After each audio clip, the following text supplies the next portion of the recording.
খুশি এবার শ্বশুর বাড়ি যাবে, লাস্ট পার্ট নিয়ে আসলাম। খুশি খুব কাঁদছে, শ্বশুর বাড়ি চলে যাবে। সারা রাত আগের দিন এত আনন্দ, হই হুল্লোড়, কত কিছু ছিল। আজকে বাড়ি একদম শান্ত। সকালবেলা একটু হইচই, খুশি যে শ্বশুর বাড়ি যাবে তার জন্যে সবাই আমরা চলে এসেছি খুশির বাড়ি। খুশির বাপের বাড়ি এখন এইটা। খুশি চলে যাচ্ছে শ্বশুর বাড়ি। এটাই তো মেয়েদের জীবন, তাই না? ছোটবেলা থেকে একটা বাড়িতে মানুষ, বড় হলে আরও একটা অন্য একটা বাড়িতে চলে যেতে হয়। সেটাই নিজের বাড়ি বলে বলেছে সবাই, সেটাই নিজের বাড়ি। শ্বশুর বাড়ি নিজের বাড়ি।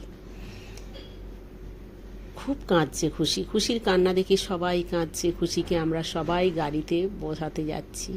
সামনেই গাড়ি দাঁড়িয়ে আছে, খুশিকে গাড়িতে বসিয়ে খুশিকে টাটা বাই বাই করে আমরা সবাই বাড়িতে ফেরত আসবো।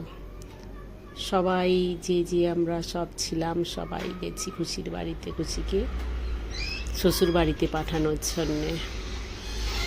খুশিকে গাড়িতে বসিয়ে দিয়েছি, খুশি চলে গেল। এবার আমাদের খুশির রিসেপশানে যাওয়ার পালা। সবাই তৈরি হয়ে গেছি, আমিও রেডি। খুশির রিসেপশান পার্টিতে চলে এসেছি, যেই পার্কে হবে সেই পার্কে। কি সুন্দর করেছে চারদিকে ঘাসের মাঠ, খুব ভালো লাগছে ঘাসের উপর দিয়ে হাঁটতে। এরম পার্কেই ভালো লাগে। কি সুন্দর লাগছে খুশিকে সাজিয়েছে। রিসেপশানের সাজ একদম আলাদা, বিয়ের সাজ ছিল, বিয়ের দিনে যেটা সেটার সাজ আলাদা ছিল। খুশিকে এবার নিয়ে আসলে ডান্স করতে হবে জামাই রাজা, আর খুশি চলে আসলো। খুশি খুব লজ্জা পাচ্ছে, নাচতে চাচ্ছে না, তবুও জোর জবস্তি নাচছে।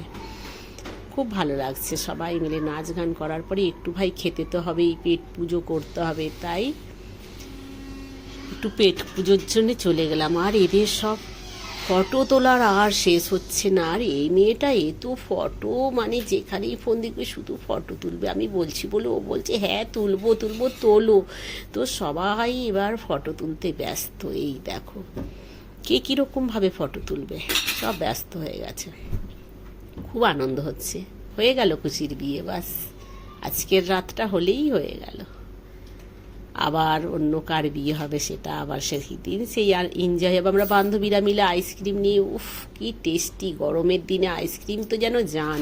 সবাই মিলে আইসক্রিম খেয়ে নিলাম, খাচ্ছি আর বক বক করছি সবাই মিলে। রে ভাই, মেয়েরা এক জায়গায় হলে তো গল্প শেষ হয় না, আর আমাদের বান্ধবীদের গল্প কোনোদিনই শেষ হয় না। এইবার খুশি 8 দিন পরে বাপের বাড়ি চলে আসলো। 8 দিন পরে বাপের বাড়ি আসলে খুশিদের সব নিয়মকানুন আলাদা। খুশিরা হচ্ছে নদিয়া জেলার, আমরা হচ্ছে হাওড়া জেলার। এদের এটা হচ্ছে 8 দিন পরের।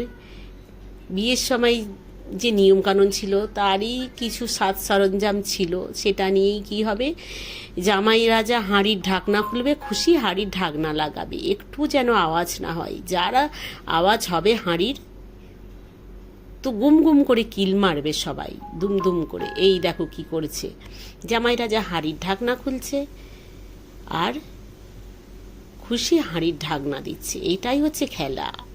মানে অষ্টমঙ্গলায় এসে এই খেলাটা এদের খেলতেই হবে। এই খেলা দেখার জন্য আমরা সবাই খুব এক্সাইটেড। ভাই কীরকম খেলা হবে, সত্যিই মজা এসে গেল ওদের খেলা দেখে। নদিয়া জেলার অনেক রকম রীতিরিবাজ আমাদের সাথে মিল খায় না। খুব ভালো লাগলো খুশির বিয়ে, খুব আনন্দ করলাম, খুব এনজয় করলাম। আমার ভিডিওটা তোমরা দেখো কষ্ট করে, তার জন্য মন থেকে থ্যাংক ইউ। তোমরা এরম খেলা দেখেছো কি? আমার এই ফার্স্ট টাইম। তোমরা যদি দেখে থাকো আমাকে লাইক কমেন্ট করে বলতে পারো। আবার একটা নতুন ভিডিও নিয়ে তোমাদের কাছে হাজির হব। খুশির বিয়ে